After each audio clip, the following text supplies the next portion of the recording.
Boa tarde, irmãos e irmãs. Sejam todas bem-vindas e bem-vindos ao nosso seminário virtual que vem sendo promovido pela Igreja Episcopal Anglicana do Brasil, o seminário Papel da Igreja diante da crise do Covid-19 no Brasil, situação atual e perspectivas epidemiológicas, socioeconômicas e pastorais. Essa já é a quarta e última sessão do nosso seminário, né? Tem sido um tempo de reflexão bastante aguda, mas está sendo tão bom que a gente nem sente o tempo passar, né? Então, hoje à tarde nós vamos ter 3 mesas, né? Já começando daqui a pouquinho, com a mesa AIAB diante da crise do Covid-19, questões teológicas e litúrgicas. Logo depois, AIAB diante da crise do Covid, dilemas e estratégias pastorais e missionárias. E encerrando com a mesa sobre iniciativas e experiências de enfrentamento à pandemia na comunhão anglicana. E aí a ideia é a gente escutar um pouco sobre experiências que estão acontecendo em outras partes da comunhão anglicana, nossos parceiros de agências e outras províncias na comunhão anglicana.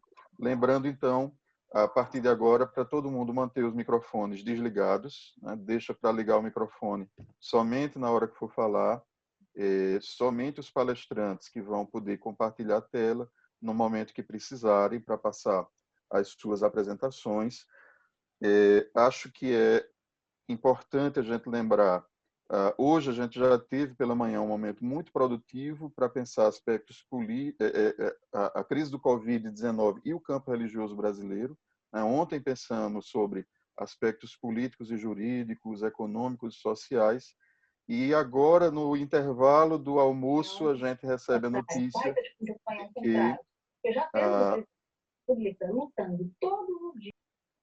de que o ministro da Saúde do Brasil, já o segundo ministro em um pouco um pouco menos de um mês, pediu demissão, né? Então, a gente vê como as questões que a gente está discutindo estão na ordem do dia. Ontem a gente falou muito como a gente está na beira de um estado de exceção, como a institucionalidade está no seu limite e a gente enfrenta essa realidade hoje e precisa pensar sobre ela como igreja também. Então, sem mais delongas, eu vou passar para a professora Ana Luísa, que vai coordenar a mesa de hoje. Ela vai, então, apresentar os participantes da mesa e dar as orientações de como vai ser feito o trabalho. É com você, então, Ana Luísa. Boa tarde a todas e todos. É um prazer estar aqui novamente com vocês. A gente vai iniciar, então, as atividades da mesa 5, a EAB diante da crise da Covid-19, questões teológicas e litúrgicas. E essa mesa vai contar com a participação da Bispa Marinês Bassotto, da reverenda Bianca Daebes e do Paulo Huete. A gente vai seguir essa ordem de apresentação, começando pela Bispa Marinês. Cada uma das palestrantes vai ter 20 minutos para fazer a sua apresentação. Em seguida, a gente vai abrir o debate. E aí, lembrando a todas e todos que estão participando do seminário que as inscrições para o debate já podem ser feitas a partir da primeira fala, pelo chat. Eu e a reverenda Lúcia Dal Ponte estamos coordenando essa mesa. A Lúcia está me auxiliando na coordenação e a gente vai estar fazendo, então, todas as anotações dessas inscrições na tentativa de constituir pelo menos 2 blocos de perguntas, se o tempo permitir, que a gente está com a tarde hoje bem apertada, porque a gente tem 3 bancas. A primeira apresentação, então, é da Bispa Marinês. A Bispa Marinês é teóloga, bispa da Diocese Anglicana da Amazônia. Ao longo de seu ministério, tem atuado em várias comissões da EAB, como o Conselho Nacional de Missões, a Comissão Nacional de Liturgia, a Comissão Nacional de Diaconia e o Serviço Anglicano de Diaconia e Desenvolvimento. Foi custódia do livro de oração comum, e também foi professora da cadeira de liturgia, pastoral sacramental, ecumenismo e diálogo interreligioso nos cursos de formação teológica da EAB. e atualmente é a coordenadora da Comissão Nacional de Liturgia da IEAB. A reverenda Bianca Daebes é clériga da Diocese Anglicana do Recife, é integrante do coletivo MUPES, Mulheres, Políticas Públicas e Sociedade, na Bahia, é coordenadora da gestão compartilhada do Conselho Ecumênico Baiano de Igrejas Cristãs, possui doutorado em Educação, mestrado em História Social, ambos pela Universidade Federal da Bahia, e é pesquisadora na área de Gênero, Religião, Educação e Direitos Humanos.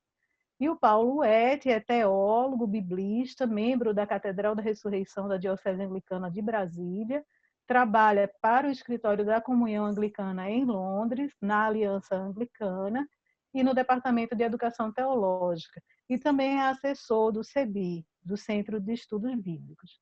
Então, eu passo a palavra logo de imediato para a Bispa Marinês, para fazer sua apresentação, e a gente segue, então, depois com a reverenda Bianca e com o Paulo Huet.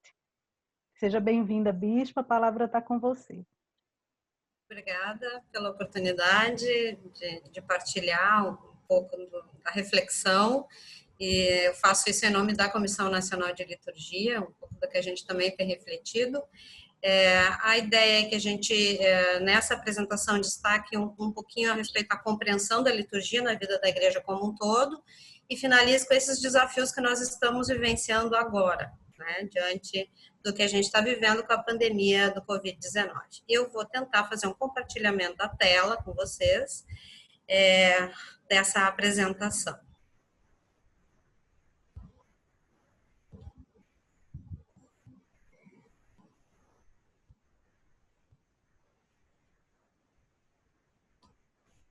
Espero que tenha dado certo.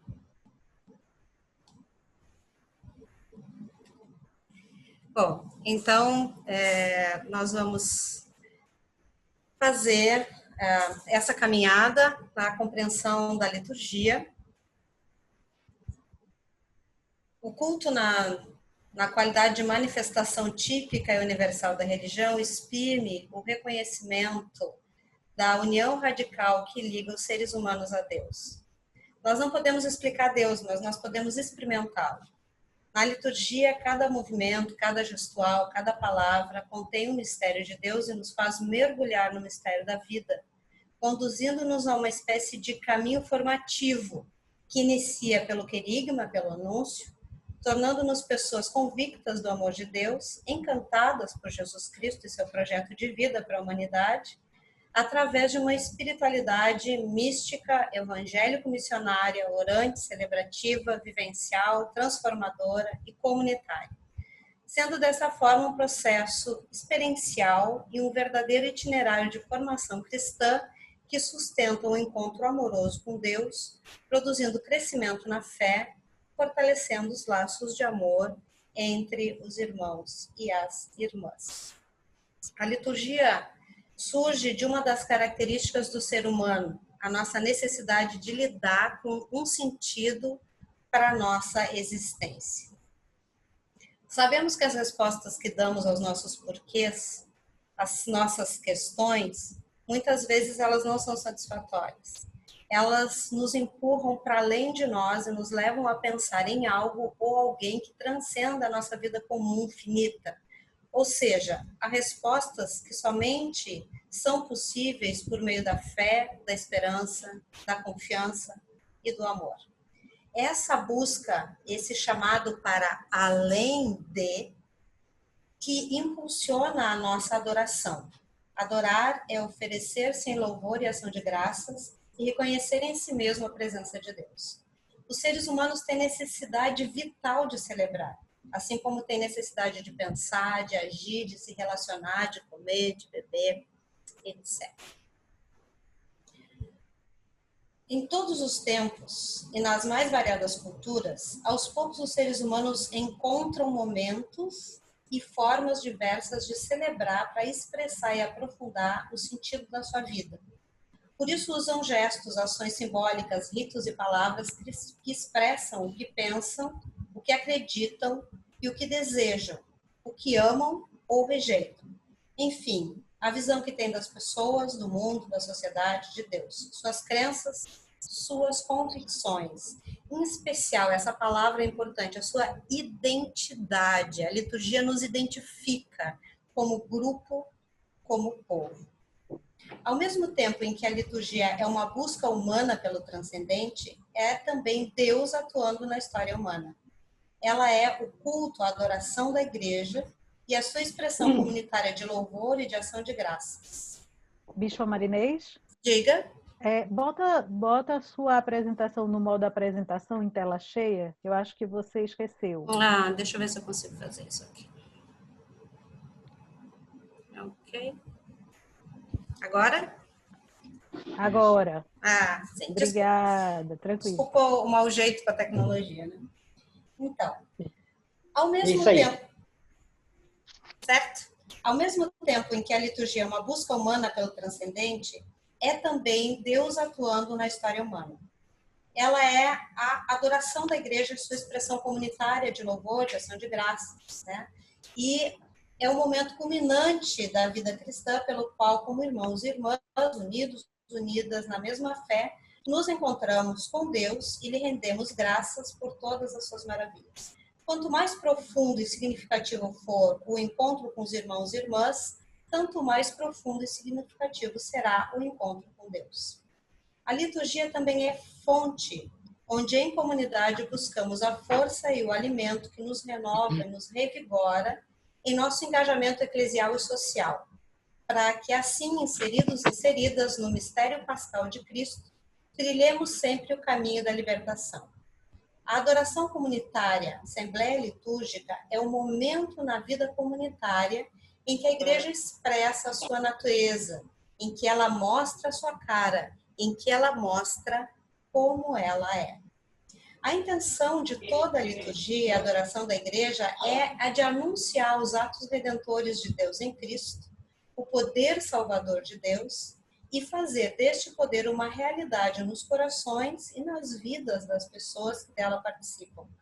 Por isso, a igreja deve buscar a realização de uma liturgia que não se limite à transmissão intelectual de conteúdos, mas que possa operar com as dimensões corporal, relacional, intelectual, afetiva, intuitiva, imaginária, simbólica e experiencial das pessoas. A liturgia é a ação. A liturgia é o povo de Deus reunido em assembleia. Kahal, do hebraico, Ecclesia Tutheu, em grego, que quer dizer Assembleia de Deus, que veio a dar no termo eclésia, igreja. É um fazer, um agir comunitário que envolve ritos, ritmos, palavras e gestos, orações e cantos, sinais, símbolos e expressões corporais que revelam a fé das pessoas presentes e tornam presente o mistério celebrado. A liturgia é sinergia.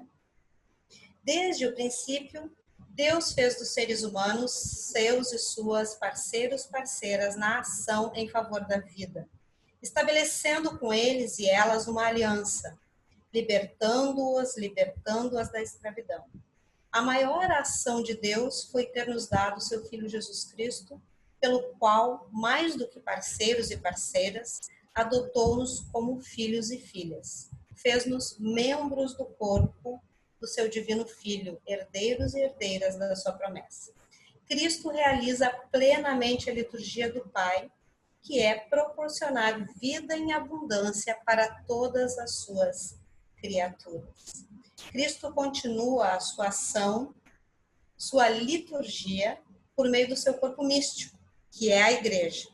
Por isso, ela envolve as pessoas na sua totalidade, não só na sua atividade mental ou espiritual, mas envolve todos os sentidos das pessoas. A liturgia é realidade viva. Todas as religiões têm seus rituais sociais e religiosos. Quando se fala em ritual, se diz da maneira regular, habitual, costumeira de fazer as coisas, de um jeito de começar, desenvolver, de um jeito de concluir aquilo que é feito, né? De fazer as coisas de uma determinada forma. A pessoa humana presta homenagem a Deus através de atos de adoração, devoção, oferecimento e pedidos de ajuda. Isso se expressa através de atitudes interiores e ações externas, com gestos e edificação de templos. A liturgia é o povo de Deus consciente dos seus pecados, erguendo a Deus o seu clamor.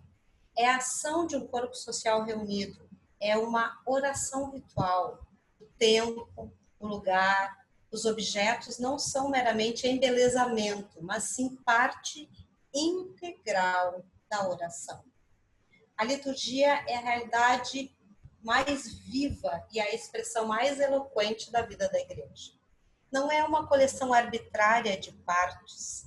Ao contrário, deve ser experimentada e considerada como uma totalidade. É a própria igreja em sua relação profunda e simbólica com Deus. É um dos símbolos mais ricos da vida cristã, a forma mais original que os membros da igreja dispõem para falar da salvação que lhes foi dada e da esperança que lhes anima. A fé bíblica se caracteriza tanto na elevação da pessoa humana a Deus, quanto na iniciativa de Deus ao vir ao encontro do povo e realizar com ele o seu projeto, os seus planos. Portanto, quem dá o primeiro passo para agir e santificar o mundo é Deus. O melhor culto, então, é a oferta de si mesmo e a partilha fraterna, a realização da vontade de Deus. A liturgia como ponto focal da proclamação do Evangelho. Cada geração cristã que passou pela história deixou a sua marca na liturgia. Deve-se afirmá-lo especialmente acerca das primeiras comunidades cristãs. É importante recordar a íntima conexão entre liturgia e escritura. Não basta dizer que a Bíblia foi o primeiro livro litúrgico da comunidade a inspirar a pregação e as orações. É necessário também lembrar que o culto comunitário teve um notável papel na própria gestação do Novo Testamento. A Bíblia nasceu da liturgia e a liturgia é teologia em ação. Para os cristãos e cristãs dos tempos apostólicos, celebrar a liturgia era, portanto, expressar com gestos, símbolos e palavras a liturgia vida, que é o próprio Cristo, e tornar inesquecível a ação que Deus realizou através dele a toda a humanidade. A liturgia era, portanto, ponto focal da proclamação do Evangelho. Uma frase importante para nós anglicanos e anglicanas: lex orandi, lex credendi. A lei da oração é a lei da fé. Essa é uma expressão célebre que afirma que a igreja ora o que crê e crê o que ora, crê o que celebra. A liturgia, portanto, constitui a teologia prima da igreja. Os cristãos e cristãs criam e aprofundam a fé celebrando-a. As afirmações de fé, as narrativas da paixão, morte, ressurreição de Cristo e mesmo o núcleo central dos evangelhos surgiram no ambiente cultual, ou seja, no contexto da celebração. Liturgia é lugar privilegiado para o exercício teologal da fé. Embora nesses últimos tempos haja uma crescente compreensão de que oração é algo sentimentalista, interno e privado, tem também progredido entre as pessoas cristãs o entendimento da liturgia como uma coisa que é feita, e não apenas dita, de forma comunitária. Neste sentido, o livro de oração comum nos auxilia a aumentar a nossa percepção da liturgia não como mera junção de palavras numa página, e a compreender que a liturgia é uma forma.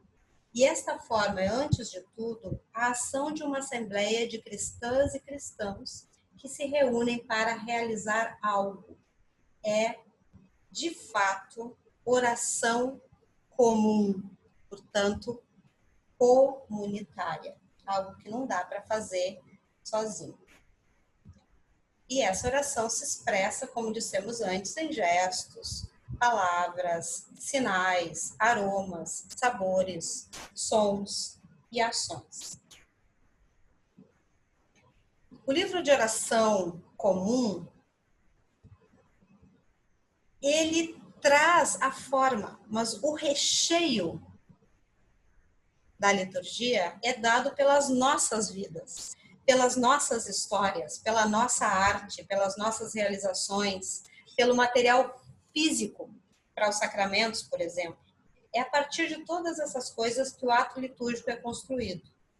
O livro de oração comum falará mais claramente sobre o sentido de Deus para cada qual de nós, na exata medida em que façamos uso dessas realidades, que são as nossas realidades. Essa questão é particularmente importante quando nós consideramos as celebrações sacramentais, que é algo que está em discussão também nesse momento. As celebrações sacramentais comunicam o seu significado. Elas expressam aquilo que significam. São ações que dão um novo sentido para as coisas. Os sacramentos não são ações mágicas. Nós não forçamos Cristo a estar presente onde ele já não escolheu estar. Então, também é importante a gente dizer isso. Bom, e agora?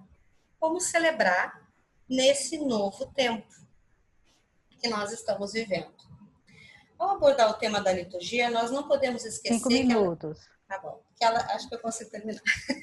Que ela está relacionada com o mundo no qual nós vivemos, nos movemos, existimos, e por isso nós não podemos deixar de considerar o contexto no qual nós estamos inseridos e inseridas, e que esse contexto, de repente, mudou. A forma como nós fazemos as coisas não é mais a mesma. A forma como nos relacionamos, como nos comunicamos, a forma como nós comemos, como nós fazemos compras, a forma como nós andamos, nada mais está igual ao que estava há 2 meses e pouco atrás. Já vínhamos vivendo desde o início desse novo século mudanças de paradigmas. Este novo tempo que nós estamos vivendo, o que tem valor é o fugaz, o efêmero, o individual, e também são questionadas todas as noções clássicas de verdade, identidade, objetividade e razão. Já não existe mais a verdade, eu tenho a minha verdade, cada pessoa tem a sua verdade, e assim por diante. Esse tempo nos alcança a possibilidade de viver a intensa dinâmica da diversidade e do pluralismo. Refiro-me aqui à diversidade de cosmovisões, de experiências, de vidas, de relacionamentos, de vivência da sexualidade e ao pluralismo cultural e religioso celebrativo. Obviamente, diversidade e pluralismo não são novidades. Na verdade, sempre existiram. O que mudou foi a relação com a diversidade e o pluralismo. Isso aconteceu, em parte, através da mudança de conceito de fronteira, que passa a ser quase inexistente, e pela convivência de formas culturais distintas, de cosmovisões diferentes e opções religiosas diversas, espaços iguais ou muito próximos. E essa proximidade de diversidades e de opções de uma realidade cada vez mais presente fez com que fosse necessário buscarmos uma renovação em nossas concepções a respeito da liturgia. Aumentou grandemente a compreensão do que significa nós fazer litúrgico e de que isso é extremamente importante e nós queremos alcançar cada vez um número maior de pessoas e queremos que esteja cada vez mais presente em nossas liturgias 2 expressões, diversidade e inclusão. Essas expressões fizeram com que, com o passar desse tempo, nós buscássemos as redes sociais como meios para divulgar aquilo que nós fazemos. Então, as nossas comunidades já vinham transmitindo suas celebrações através de redes sociais como Instagram, Facebook e outras. Isso vinha sendo feito por várias das nossas comunidades em momentos celebrativos especiais. Então, no meu parecer, isso nos auxiliou, nesse momento, a dar uma resposta mais imediata. Quando nós fomos, ao Covid-19 nos impôs o impedimento de fazer as nossas celebrações de forma presencial. Então, a igreja rapidamente se reinventou. Quais foram os caminhos encontrados? mudou, né, o seu discurso, revisitou o discurso. Antes a gente dizia para as pessoas venham para a igreja, agora a gente diz para as pessoas fiquem em casa. Né? Nós queremos fazer comunidade. Ontem algumas frases e hoje também me chamaram muita atenção. O fato de que nós precisamos estar conscientes da capilaridade da igreja é verdade. As nossas celebrações pelas redes sociais, no domingo passado, por exemplo, nós já temos mais de 3.600 visualizações. Em nenhuma celebração presencial na vida da igreja a gente conseguiu, nem no centenário, juntar tal número de pessoas. Então, nós temos que nos dar conta da nossa capilaridade. Como é que a gente produz comunidade? Na minha percepção, a pandemia nos indicou o seguinte: a sacramentalidade que nós estamos sentindo falta é aquela que a Rô me destacou hoje de manhã. É a sacramentalidade da vida. O sacramento que nos faz falta é o convívio, o aperto de mão, o abraço da paz, a possibilidade de estar junto, o almoço comunitário, o café da manhã em conjunto. Esse é o sacramento que nós sentimos falta. Então, nós precisamos nos reinventar em relação a isso. Como é que a gente produz comunidade? Como a gente produz comunidade de janelas? Como a gente faz circularidade, que é o que a gente quer e entende como igreja. Isso tem sido feito através de lives, com a utilização do Hangout, do Zoom. E, paradoxalmente, a igreja se aproxima. Nós temos tido presença em nossas lives de pessoas de outras dioceses, de outras partes da comunhão anglicana, que estão ali presentes ao vivo, fazendo sua meditação, orando em conjunto. E as pessoas dão uma resposta, elas fazem, interagem, porque é isso que está fazendo falta, nos comentários, né, curtindo, colocando like, coraçãozinho e etc. durante as comunhões. As pessoas se reinventaram na sua forma de interagir, solicitar orações e pedir a participação. Nós não sabemos por quanto tempo a pandemia vai durar, nos foi indicado que essa pandemia vai se alongar, também os efeitos dela nas nossas vidas. Talvez nós passemos por períodos circulares de retorno do distanciamento, né, do distanciamento social. Temos que voltar ao que nós estamos vivendo agora. Não sabemos por quanto tempo isso vai acontecer. Tempo esgotou, bispa. Certo. Então, só para reafirmar, há uma sede por partilha, por oportunidade de diálogo e por interação. E como igreja, é a essa sede que a gente precisa responder. Em relação aos sacramentos, à sacramentalidade, nós precisamos discutir ainda mais teologicamente sobre isso e sobre possibilidades. Mas uma que já está na nossa mão agora e é muito possível é a realização de ágapes, que fazem muito sentido na vida das pessoas e nos dão essa condição de partilha, de diálogo e de interação. Muito obrigada. Obrigada, bispa. Vou pedir para, tirar a tela. E eu passo, então, de imediato a palavra para a reverenda Bianca. Bota aqui. Oi. Me ouve bem? Tá dando para ouvir? Eu estou ouvindo bem. Pronto. Vê, Bruno. Não vai ver? Não, as pessoas estão vendo. Ok. Você está dizendo, as pessoas estão vendo, meu amor. Então, bom dia. Alô, boa tarde a todos e todas. E, bom, eu costumo falar muito, então para me disciplinar, escrevi o texto, né? A gente tem um horário remido. E aí, na hora das perguntas, a gente aprofunda. O tema dessa mesa é a IEAB, diante da crise do Covid-19, questões teológicas e litúrgicas. A bispa Marinês tratou das questões litúrgicas e eu vou tratar das questões teológicas, eu e Paulinho. Então, eu quero iniciar minha fala me reportando a 2 fatos ocorridos nesse período de quarentena. O primeiro ocorreu aqui em Salvador, Bahia, quando no início da pandemia tivemos o desprazer de ver uma vereadora da bancada evangélica fazendo uma passeata num bairro periférico populoso para decretar o fim do Covid-19. Na verdade, era a falência do coronavírus.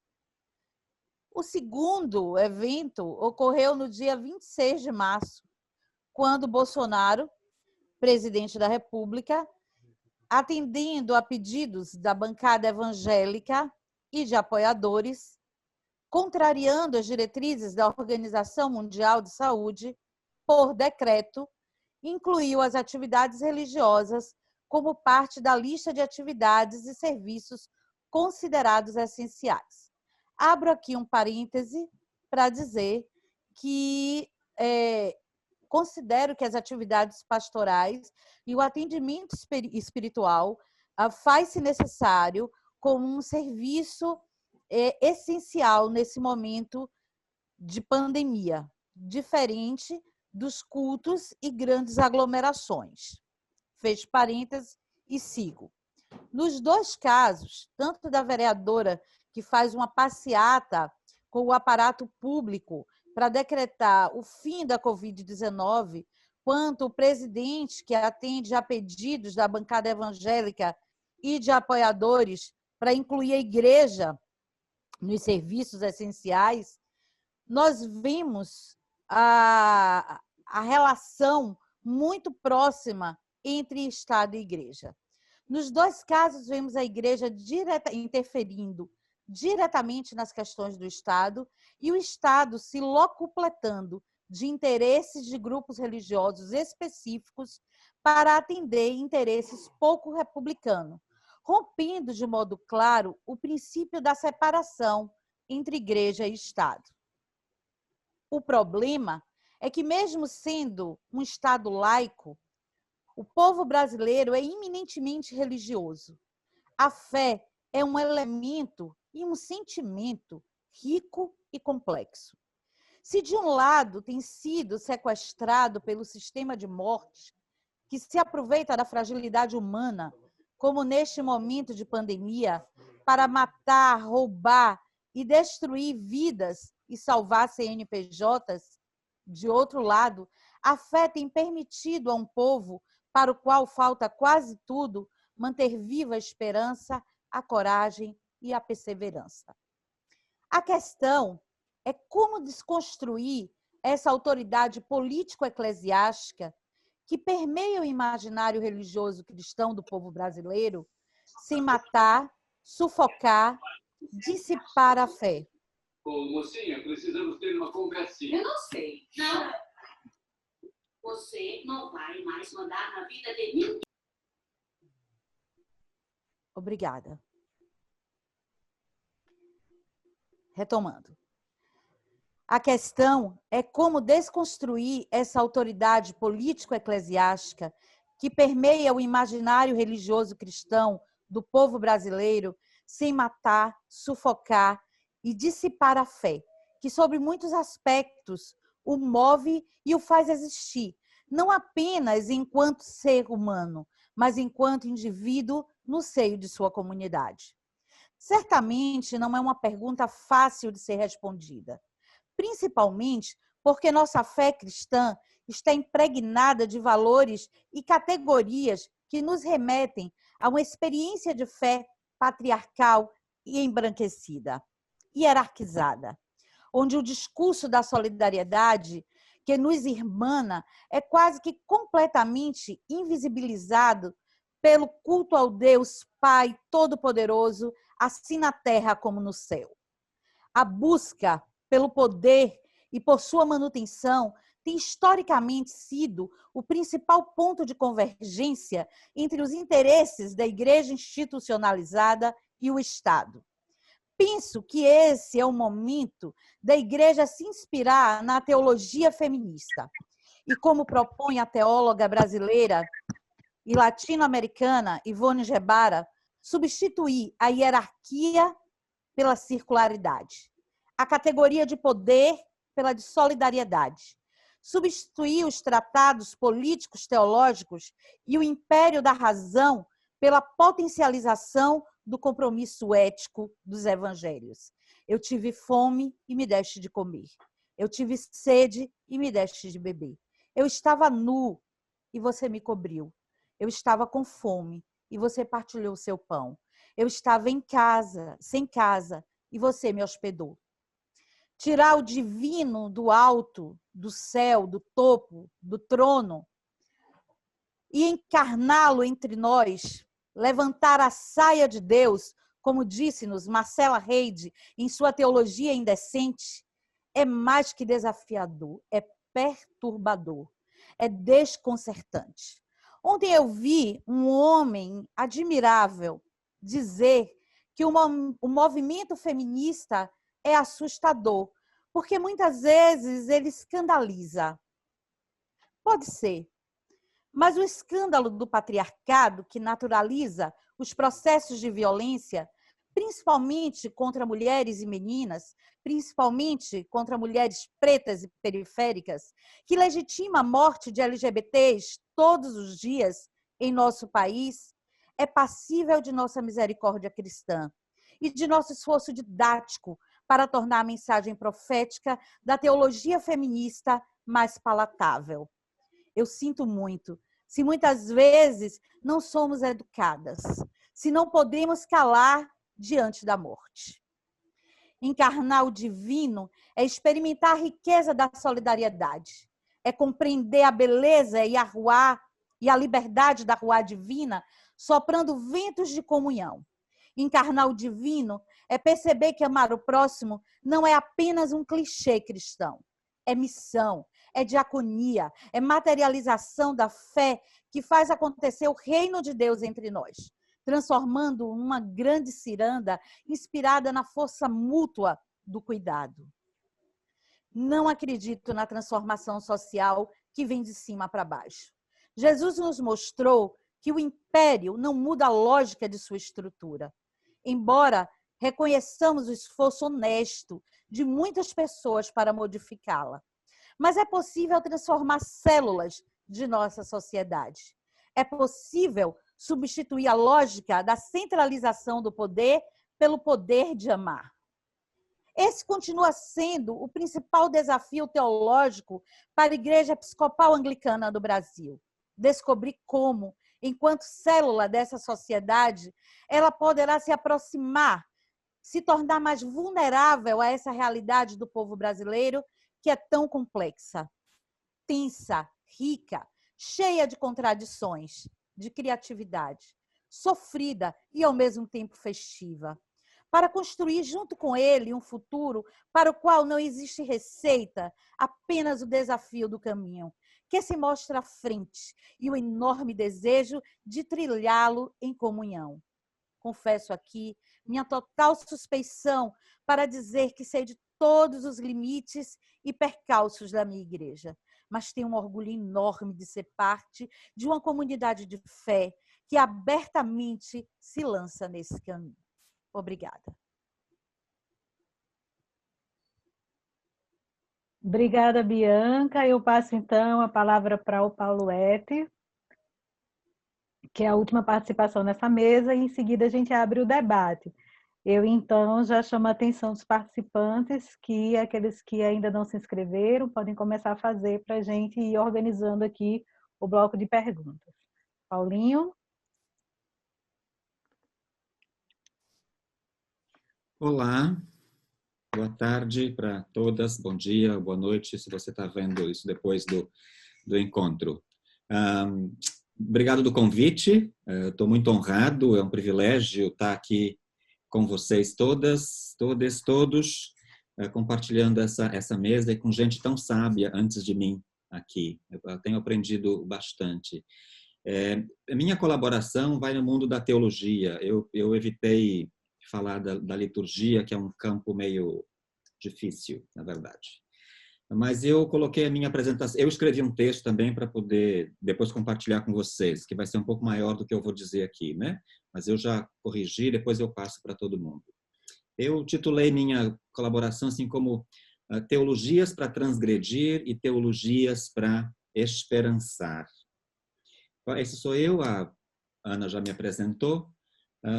Claro que eu quero começar enfrentando o óbvio que a gente tem no nosso contexto. O planeta, as pessoas e a criação está sofrendo, está gemendo. E geme essas dores e essas violências que são imputadas pela religião do capital, seus vassalos, seus sacerdotes, seus diáconos, seus deuses e suas teologias.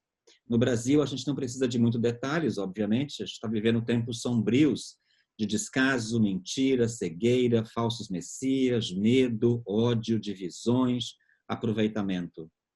A experiência da vida cotidiana, o reconhecimento de que essa fala e a escuta de Deus a partir dessa experiência são fatores fundantes da nossa teologia, da nossa liturgia e da nossa espiritualidade, que nos leva ao discipulado de Jesus, o Cristo, o servo sofredor, é urgente.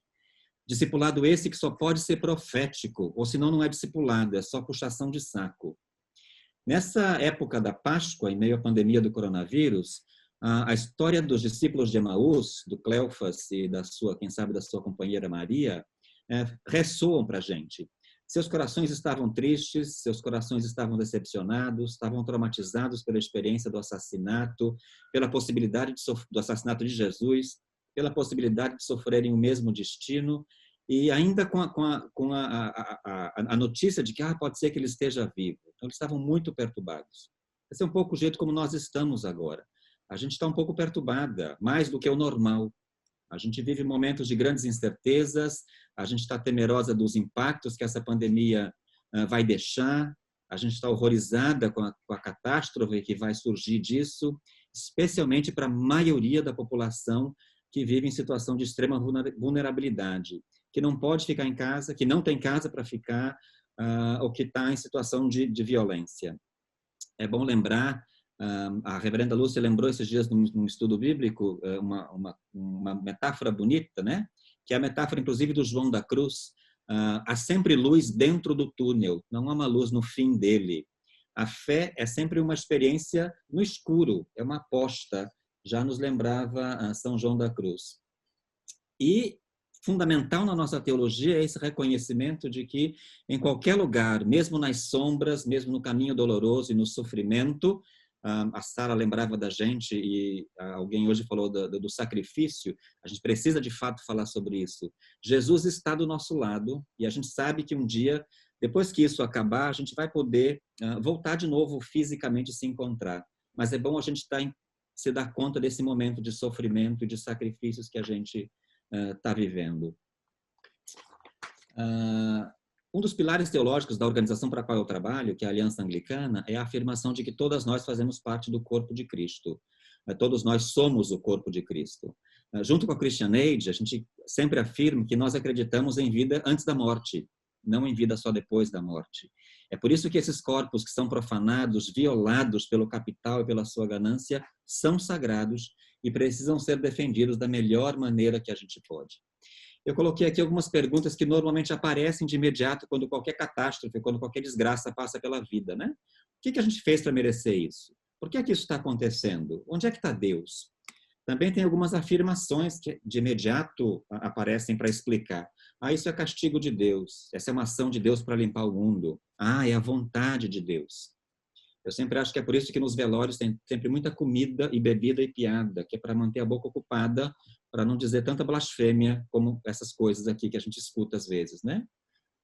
No meu entender, essas são questões e afirmações que naturalmente saem, faz parte da nossa cultura, do nosso jeito de viver. Claro que para encontrar outras respostas, que não essas fatalistas ou da teologia da retribuição, é necessário sempre um esforço, é necessário uma labuta teológica. É preciso exercitar curiosidade e capacidade de imaginar possibilidades. Ou significa, é necessário transgressão, sair da norma, sair do que está aí. Características essas que foram condenadas e até reprimidas desde que nós somos crianças. Então, eu queria começar com as questões teológicas que, para mim, quem sabe, são importantes, né? Uma é a teologia como discurso. a teologia como lembrança de o que já é, mas ainda não, né? Justamente como a liturgia. E é um discurso sobre corpos, porque Deus se fez corpo na Terra e na humanidade, e claro que a pergunta fundamental é nesse momento, então, como falar de Deus em meio ao sofrimento? Como entrar nos discursos do sacrifício? Esse momento agora é, quem sabe, uma grande oportunidade para a gente produzir teologias ou reproduzir teologias que se alinhem mais com Jesus, com sua vida, seus discursos, seus sentimentos, que se traduziram em ações de desafio da ordem política, econômica e religiosa, que oprimem as pessoas, que se transformam em ações de cuidado, quem sabe lembrar a partilha dos recursos, nos esforçar para produzir palavras que curam, que integram, que empoderam, que salvam. E para nós, pessoas cristãs, teologia tem a ver com o corpo, com a materialidade da vida. De novo, porque Deus se fez corpo e habitou entre nós, e nós vimos a sua glória. A gente experimentou a sua presença. E essa teologia da encarnação é uma teologia muito cara para a tradição anglicana. Vale muito a pena sempre retomá-la. E em tempos que a gente tem escutado, e daí? Não sou coveiro, ou não posso fazer milagres. Claro que urge palavras, urge ações para a gente desenvolver. Sumiu minha tela, né? Só um pouquinho que eu vou passar, curtir de novo. Voltou? Voltou. Sim. Urge palavras, urge ações que demonstrem cuidado, amor, carinho, preocupação, interesse de relacionar-se. Essas são as respostas para o e daí. As teologias começam desde baixo, claro, perguntando como é que você está? O que é que vocês estão falando? E ficar para escutar, ficar para poder escutar como é que as pessoas estão, como é que a terra está, e nos compadecer, fazer alguma coisa em relação a isso. Uma outra questão, bom, claro que, de novo, acho que é bom lembrar que a teologia, como discurso, tem um texto do Rubem Alves que eu acho que vale a pena ler, que é assim: afirmo que essa é a única questão que interessa à teologia. Qual é a palavra que tem o poder de fazer amor com a carne? Qual é a palavra que ressuscita os mortos? Acho que é bom lembrar o que o Joanildo disse hoje cedo: palavra sempre tem a ver com ação, com atitude, com significação. A segunda questão para mim é a questão da desigualdade, que a gente não pode deixar barato, especialmente para nós latinos, ou africanos, ou sul-asiáticos, né? E esses discursos da teologia precisam ser discursos que reconheçam isso e discursos que são discursos de profecia. Muito óbvio, a desigualdade é fruto da lógica do sistema capitalista, que concentra poder e renda. Então, como é que a gente produz teologia, como é que a gente produz discursos que enfrentam essa concentração de poder e de renda na mão de algumas pessoas? Para nós, cristãos e cristãs, a Eucaristia, ou a celebração da Eucaristia, é exatamente a palavra profética, é o discurso profético de enfrentamento à desigualdade. É o discurso de que o coração da nossa vida é compartilhar. E não é só compartilhar a palavra, é compartilhar o corpo, compartilhar os nossos corpos. Aqui eu acho bom lembrar que a gente está falando de sacramento. Sacramento não é a realidade. Sacramento só aponta para a realidade. Mesmo sem o sacramento, a realidade existe. Então, a gente precisa reconhecer essa realidade e essa profecia. Uma terceira questão para a gente para mim, quero propor, é a questão da casa, da comunidade. Obviamente, o cristianismo é fundamentalmente sobre amar as pessoas, amando as pessoas próximas da gente e amando a natureza, se relacionando com ela, fazendo bem a quem necessita, cuidando do bem comum, aceitando também as nossas vulnerabilidades. A comunidade é a casa de Deus e é o primeiro sacramento de Jesus ressuscitado em nosso meio. Ela é o sinal de que Jesus está ressuscitado e que a vida é possível. A comunidade é o lugar da horizontalidade. Ninguém é maior do que ninguém. Que baita desafio hoje em dia, né? Especialmente nas nossas igrejas muito institucionais. A comunidade é o lugar de festa, porque a gente sai do nosso lugar para encontrar o que se perdeu e quando a gente encontra, a gente festeja junta. Eu sempre lembro do meu bispo, Maurício, né? A festa continua. A comunidade é o lugar de insistir nas pessoas, acreditar nelas, lugar de conexão e caminhada em conjunto. O problema não está nas pessoas que fazem coisa errada, o problema está na liderança que às vezes precisa aprender a cuidar dessas pessoas que, quem sabe, faz coisa errada. A comunidade é o lugar do louvor e da liturgia, que faz acontecer a vida, porque nós somos o corpo de Deus nesse mundo. É o lugar de defender essa vida. A comunidade é o lugar do perdão incondicional, da gente mesmo e das outras pessoas, e do lugar do nosso exercício cotidiano. Acho que é bom lembrar que a comunidade, sendo o lugar de perdão, é o lugar de perdão para todas as pessoas, não só daquelas que convivam a fé e se convertem e procuram a Deus. O perdão é para todo mundo, não é só para algumas pessoas que estão ali. Uma outra questão teológica que para mim é muito fundamental é revisitar a teologia da imagem de Deus, do Imago Dei. Porque todas nós, e todas sempre são todas as pessoas, são imagem de Deus. E a gente precisa pensar nisso quando a gente está defendendo a vida. Porque a encarnação, na nossa religião, Deus se fez um corpo material. São as pessoas e o planeta que a gente olha quando vai celebrar e orar a Deus. Esse discurso, então, teológico, sempre afirma que os corpos são imagem e semelhança de Deus. Todos os corpos, inclusive o planeta, são queridas, são preciosos e desejados por Deus. Deus não só fez o corpo, ele se tornou corpo. E a gente é ensinado pelo rito do batismo e da Eucaristia que ser gente é bom, ser gente é bonito, ser gente não é ruim. Não é para a gente sair do corpo e ir para o espírito. Não, é bom ser gente, é bom ter corpo. E a gente precisa cuidar dele e ajudar outras pessoas a cuidar dele.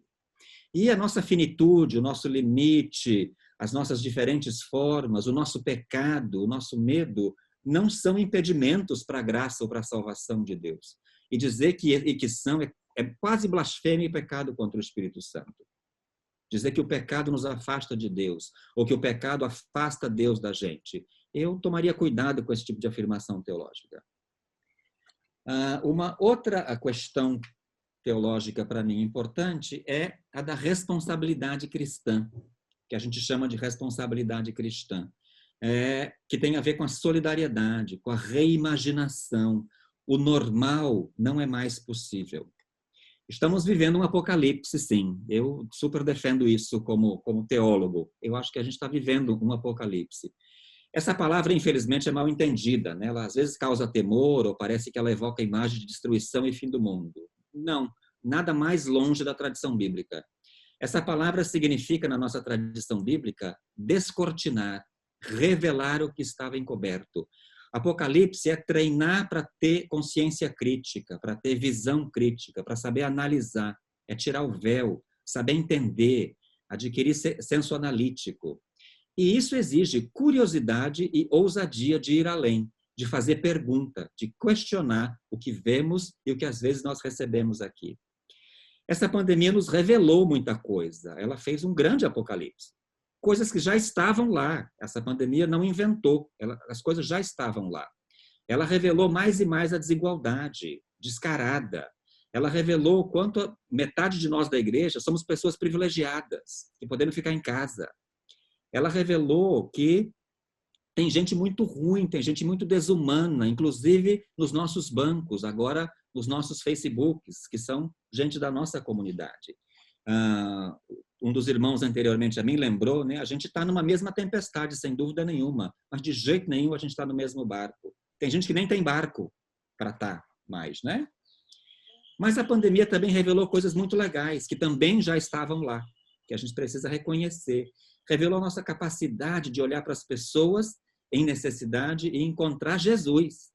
Encontrar Jesus, aquele que a Bianca disse agora há pouco, com fome, desnudo, com sede, doente, aprisionado, e fazer alguma coisa, ou pelo menos se incomodar, botar a mão no bolso e colocar seu cartão de crédito em alguma ajuda para alguma organização humanitária. Revelou a nossa imensa capacidade de sair da gente mesmo, de solidariedade. Nós temos recursos que a gente pode compartilhar, a gente não precisa só ficar esperando dinheiro de fora ou projetos de fora. Revelou como os profissionais liberais das nossas igrejas podem oferecer gratuitamente o seu tempo e não vão ficar mais pobres. A gente não vai ficar mais pobre por causa disso, para ajudar as pessoas, que normalmente não têm acesso a esses serviços. Revelou para o mundo o quão despreparado, desumano e perverso que é esse governo que foi eleito em nosso país e em muitos outros. Não é o nosso privilégio do Brasil ter um governo como esse, infelizmente, né? Revelou a nossa capacidade de pensar teologias novas, ou repensar teologias novas. Revelou a nossa intencionalidade de ver pessoas que normalmente estão invisíveis. E agora? E daí? Como é que a gente responde isso?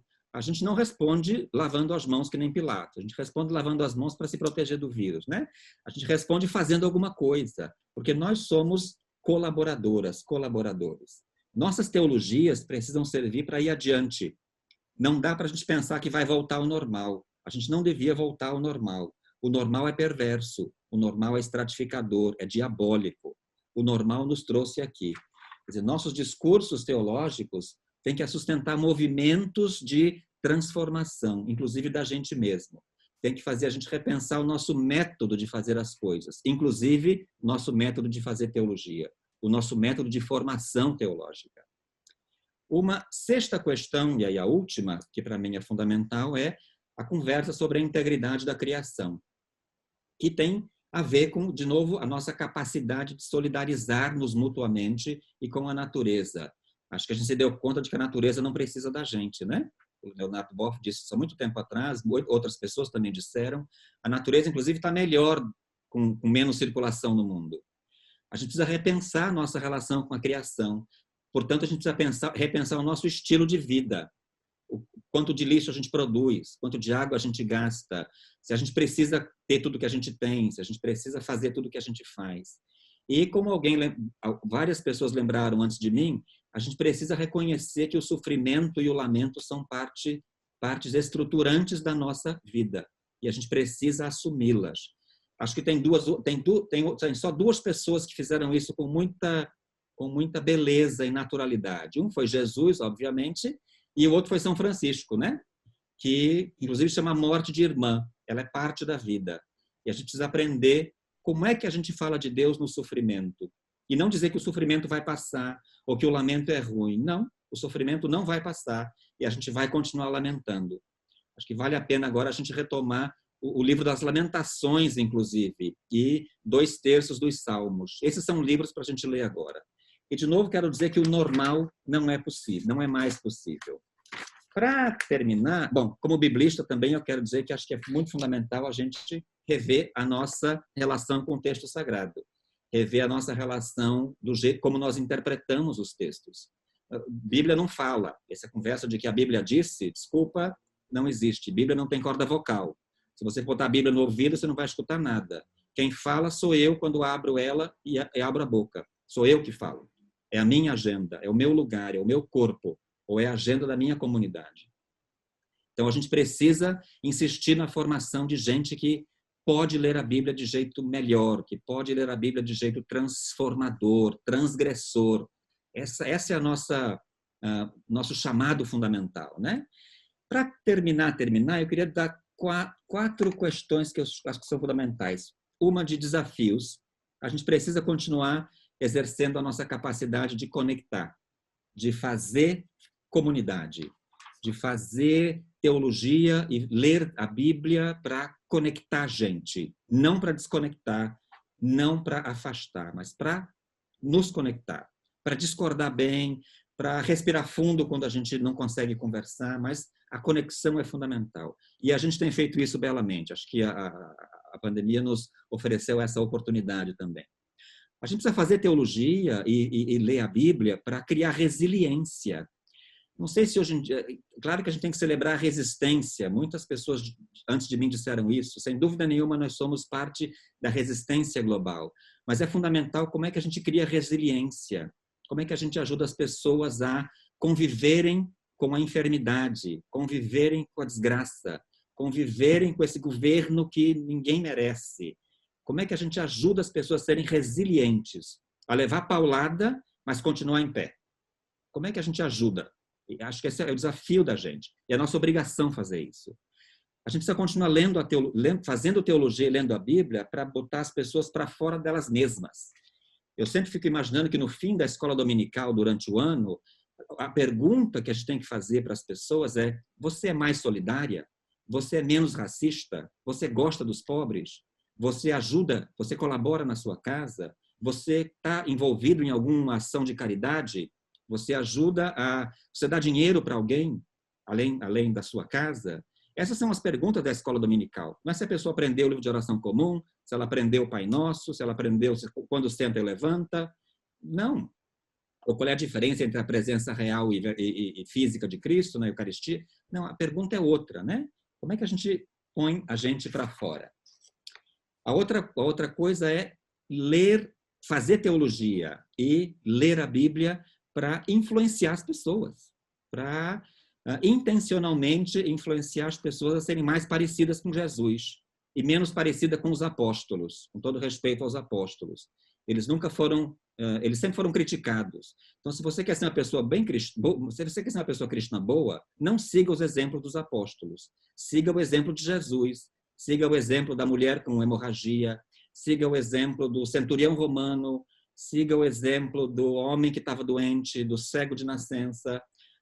Não vai atrás do Pedro, do Tiago ou de outros. Não vai, né?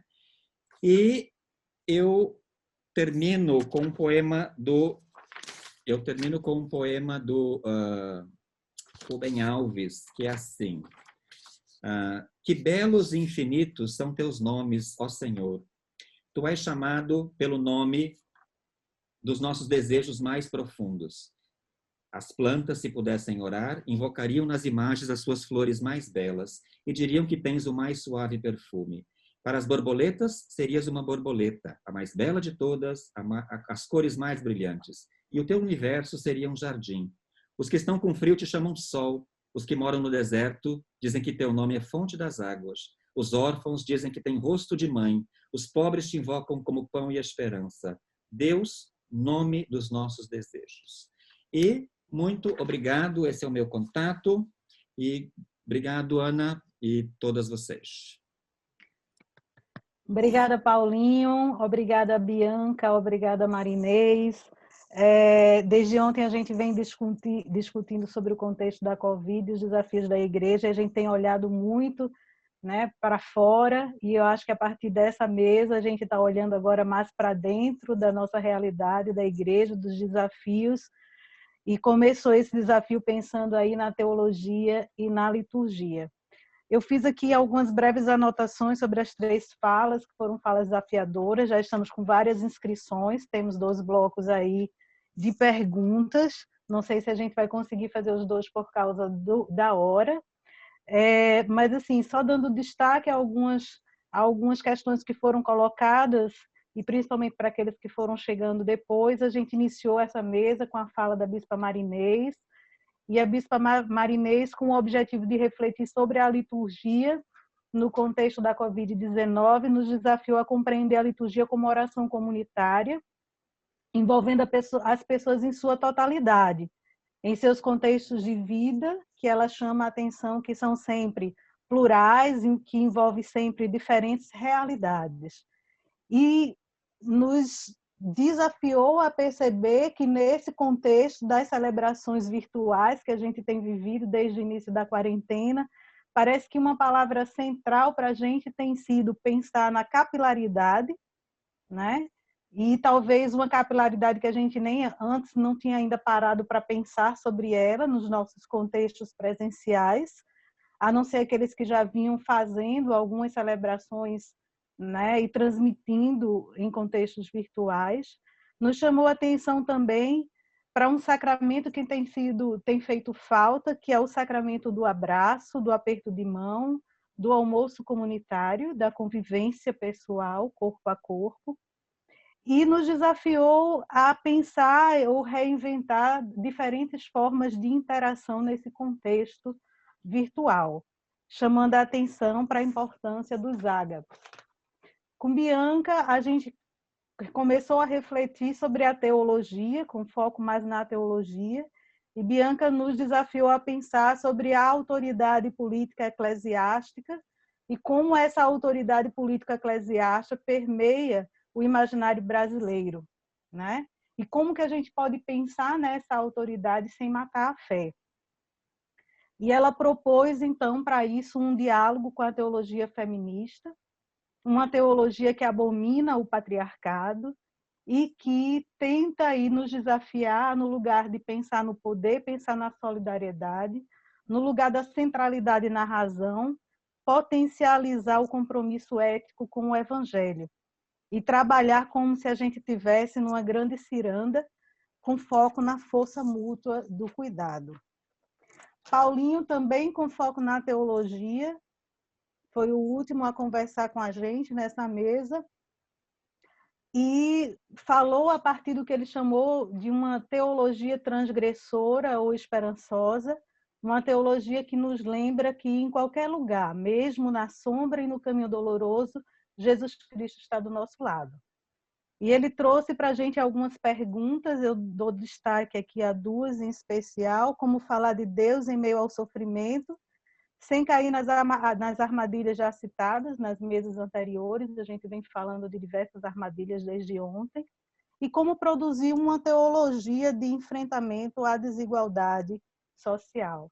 E ele chamou a atenção que parece que a teologia da encarnação é uma alternativa muito cara à Igreja Anglicana. Que essa teologia precisa ter foco na comunidade, insistir nas pessoas, no perdão incondicional, na responsabilidade cristã, na solidariedade. E ele também chama a atenção que parece que a pandemia nos revelou uma série de coisas, entre elas que Jesus, ele tem fome, ele tem sede, ele está doente. Um encontro com esse Jesus que tem fome, sede, doente, que está aprisionado.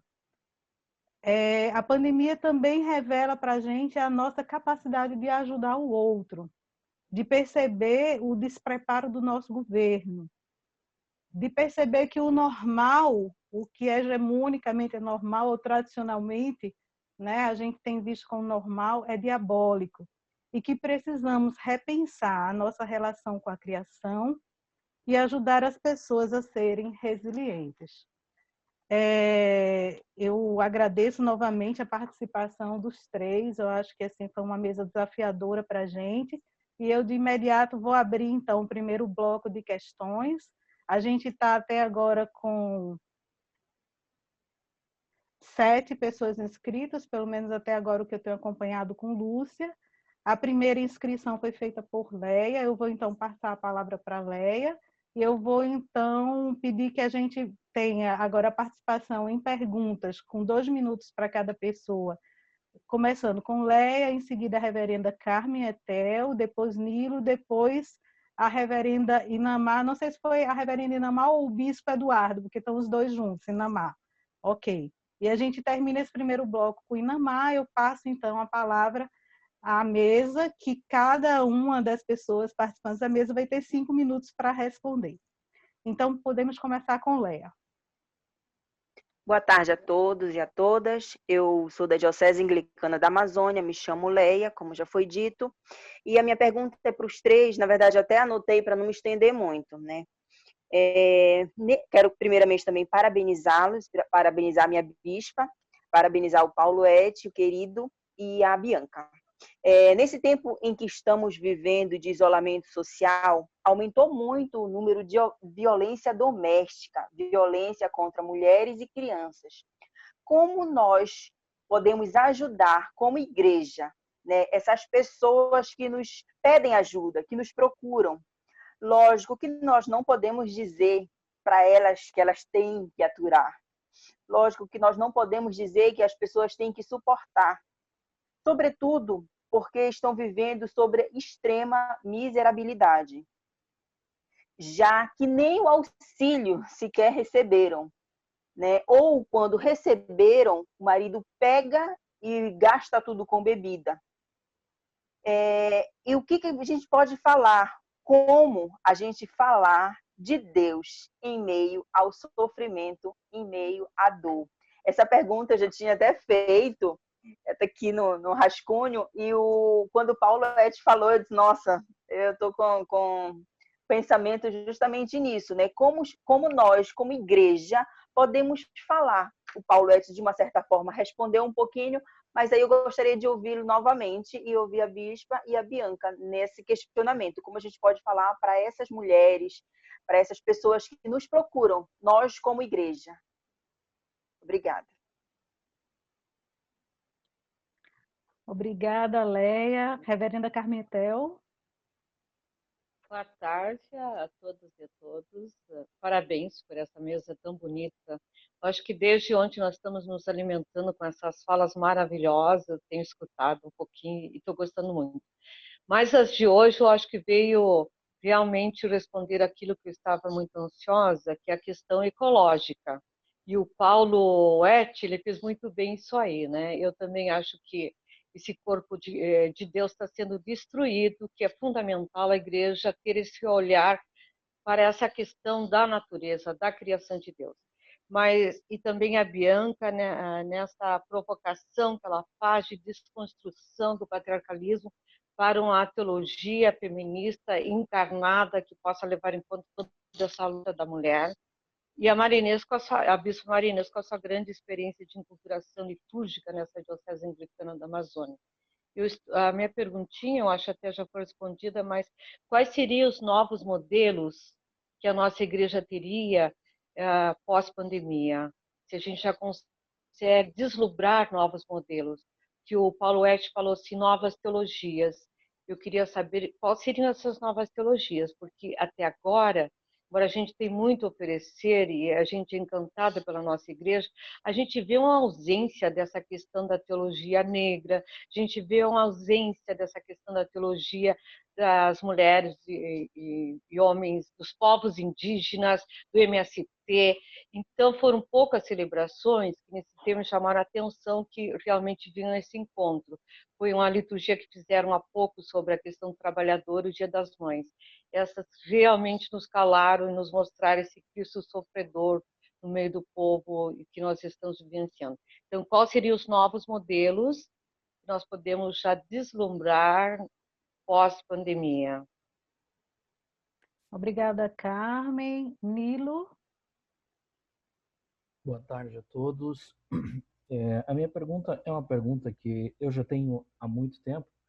É uma reflexão que eu tenho tentado fazer. Desde a época, eu fui ordenado em outra igreja, a Igreja Ortodoxa Grega. E essa pergunta sobre liturgia eu sempre me questionei, né? Uma tradição profundamente litúrgica e mística, mas hoje as pessoas vivem num imediatismo, né? Elas estão mais acostumadas a uma religião mercantilista, né? Daquela assim, dinheiro vai, graça vem, né? E as pessoas estão buscando, eu tenho notado, e quando a gente conversa com as pessoas estão buscando um certo sentimentalismo, uma religião mais baseada no emocional, né? Isso nós podemos ver muito bem nas igrejas, principalmente nas igrejas neopentecostais, né? E como nós podemos, nós que somos igreja histórica, que temos uma tradição litúrgica, como é que a gente consegue unir e fazer com que as pessoas entendam que a tradição é importante, né? Mas e que elas entendam que a igreja tem essa tradição e como nós podemos unir aí. Eu acho que a igreja anglicana consegue sintetizar bem isso, que é unir a tradição e a inclusão. Mas ainda as pessoas, muitas pessoas veem as nossas liturgias, acham bonitas, excelente, maravilhosa, mas questionam por que muitos momentos ainda são mecânicos. E aí a questão do Locke, né? Essa seria a minha pergunta. Não sei se eu consegui sintetizar para vocês. Obrigada, Nilo. Reverenda Inamar. Eu também faço a reflexão como o Nilo, no sentido de que nossas liturgias que estamos desenvolvendo agora ainda são, a nossa teologia também, ainda é muito ritualística, né? Nós pegamos o velho modelo e estamos reproduzindo de maneira virtual. E com os desafios das mesas anteriores, eu queria que nossos palestrantes aprofundassem um pouquinho mais como a gente encontrar uma linguagem que alcance o povo, destacando a liturgia do Dia das Mães, que eu acho que já foi nesse sentido. Como a gente realmente conversar com as pessoas, né? Entrar em comunhão com elas nesse distanciamento, né? Ou de forma virtual, tanto nos conceitos quanto na maneira de realizarmos as nossas liturgias. Nós fomos desafiados também, mas ontem, em proclamar palavras geradoras de vida, não é? E o nosso livro de oração, ele já é enculturado quando estamos presencialmente no templo, no altar, nas reuniões de oração, nós conseguimos fazer isso. Agora, como transformar, às vezes, algumas orações e aquele ritual que é mais recitado, como transformar isso em diálogo com o povo? Na minha paróquia, recentemente, me pediram para fazer uma liturgia pelos mortos, porque alguém da Diocese do Recife, não sei se foi Salvador, fez uma liturgia pelos mortos. Eu pensei, como eu vou fazer uma liturgia pelos mortos se assim na nossa paróquia não morreu ninguém ainda? Eu não tenho a imagem dessas pessoas que morreram, então eu não vou fazer.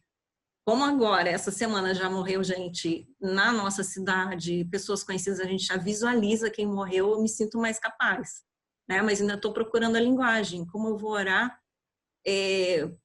numa situação de distanciamento, como vai ser encarnada essa liturgia. Então eu peço para licença um pouco mais de resposta para a gente que está sofrendo na nossa atividade pastoral. Obrigada, Inamar. Eu passo, então, as perguntas para a mesa. Acho que a gente poderia manter a mesma ordem, pode ser, gente? A gente poderia começar com a Bispa Marinês, em seguida ouvir a Reverenda Bianca e depois o Paulinho Wed. Então, Bispa Marinês. Eu vou tentar sintetizar aqui, né? A gente falou sobre a questão da violência doméstica, como falar de Deus é mediador, a questão ecológica, a teologia feminista e como podemos unir tradição e vida.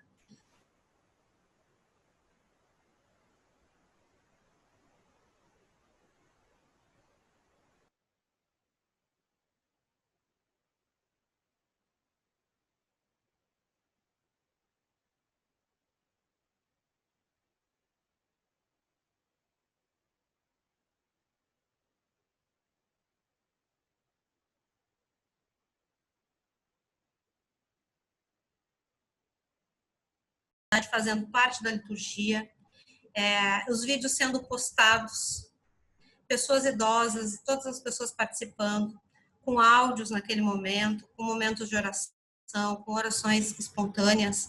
Então, eu vejo isso. Também, eu creio que a nossa solidariedade e a nossa responsabilidade cristã, que precisa ser externada com ações nossas, diante dessa crise, ações de solidariedade, que nós nos envolvamos com as causas que estão ao nosso redor, também tem que ser ação de exclusão, por exemplo, de inclusão das pessoas que são incluídas nas próprias lives de liturgia, a gente orar e trazer presente as comunidades, as populações ribeirinhas, quilombolas, indígenas, aqui no caso da Amazônia, entre outras, né? Como é que a gente traz isso tudo presente? Como é que a gente traz a vida das pessoas? Um minuto, Bispa. E, então, o que eu vejo embora a nossa tradição seja ritualística, o rito, ele não está esvaziado. O rito é recheado com a vida. Então, o que a gente fez na liturgia do Dia das Mães foi isso. Para os liturgistas, fatiar a liturgia em um monte de pedacinhos é um negócio complicado. Quem é liturgista sabe disso. A gente tem dificuldade de fazer isso. Mas qual é a única forma das pessoas se sentirem incluídas? Quando elas se enxergam, quando elas se veem representadas em alguém da sua diocese, em alguém da sua etnia, em alguém que é semelhante a ela. Então, qual é a forma que a gente está encontrando de fazer isso? É trazer o máximo possível da presença das pessoas e o máximo possível da diversidade da igreja para dentro das nossas liturgias. Mas a gente ainda continua tateando sobre como fazer isso, né? Todos nós estamos aprendendo como é que se caminha, e novos modelos. Eu acho que nenhuma de nós vai sair, vai voltar. A nossa comunidade nem o nosso discurso volta a ser mais o mesmo depois de tudo isso, né? Os novos modelos a gente está construindo nessa caminhada, são novos modelos desafiadores como igreja, que mostram uma série de deficiências que a gente tem como igreja, coisas que a gente precisa avançar, tanto no nosso discurso quanto na nossa prática, isso teologicamente, liturgicamente, socialmente, em tudo que a gente tem feito. Eu vejo a Igreja Anglicana como uma igreja que está tentando trazer respostas, ela está tentando estar junto com as pessoas. Então, muitas das nossas comunidades estão envolvidas em ações de proteção à vida, de cuidado com a natureza, aqui, mesmo diante da sua dificuldade, da sua pobreza, em acompanhamento, distribuição de medicamentos, a gente tem feito aqui distribuição de alimentação, distribuição de máscara, acompanhamento de pessoas que estão passando por dificuldades, acompanhamento pastoral, muitos deles virtuais, porque a gente não consegue, não pode estar impedido agora de estar presente fisicamente na vida das pessoas. Mas eu creio que é uma caminhada e que a gente está dando passos, eu creio que nós estamos dando bons passos nessa direção. Obrigada. Reverenda Bianca. Oi. Bom, 5 minutos é pouco tempo para muita pergunta, né? Mas vamos lá. Quanto à questão da violência de gênero praticada contra mulheres. Marinês já adiantou uma boa parte, ela já falou da cartilha. A Igreja Anglicana tem uma história, né? E o que eu tenho a acrescentar sobre esse aspecto é que quando a gente fala de violência doméstica praticada contra mulheres, parece uma coisa abstrata. Mas para vocês terem uma ideia, o Brasil é o 5º país no ranking de países mais violentos no quesito violência doméstica praticada contra mulheres.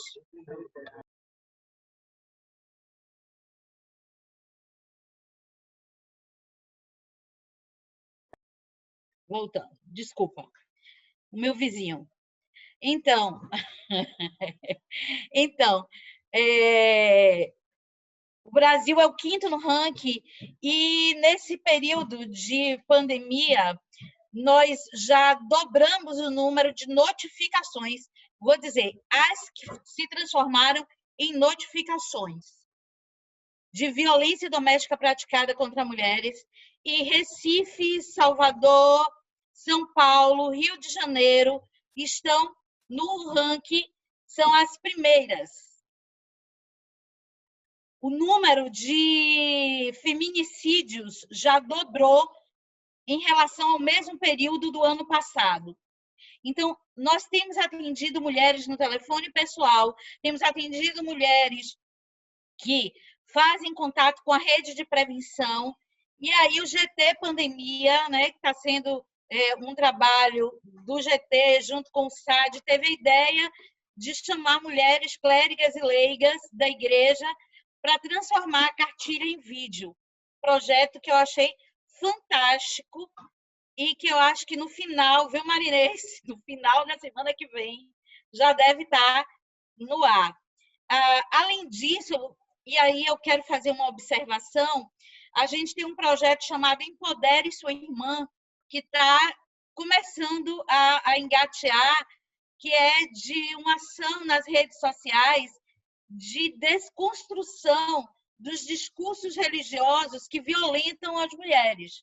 Vós, mulheres, sede submissa a vossos maridos, a mulher sábia edifica sua casa, louca destrói, né? O seu desejo é para o seu marido, o seu corpo é para o seu marido. E aí a tentativa é de contextualizar ou de fazer uma disputa de narrativa desses discursos teológicos que estão não só dentro das nossas igrejas, mas no imaginário religioso né, cristão do Brasil. Então, essa é uma questão. E aí, só pontuando uma segunda questão, que é a construção de novas teologias. Gente, não tem receita, não tem novidade, né? Tem uma situação concreta, tem uma demanda que é litúrgica, bíblica, teológica, que está aí desde sempre e que com a pandemia foi agravada. Então, a pandemia colocou uma lente de aumento nos nossos problemas. Mas, assim, não vai ter uma receita mágica. Não tem um pirim-pim-pim para a gente fazer. Tem uma realidade, tem uma vida concreta e tem ações que nós vamos construir, criando e recriando essas alternativas, né? A gente tem livro de oração comum, do outro lado a gente tem uma vida concreta. Como é que a gente vai convergir? E as ferramentas que antes a gente tinha a igreja, agora a gente tem as redes sociais, agora a gente tem uma série de ferramentas. Como é que a gente alimenta essa rede, né? E eu acho que, por fim, a outra coisa que a gente precisa fazer é se conectar. A gente faz live, Bianca. mas...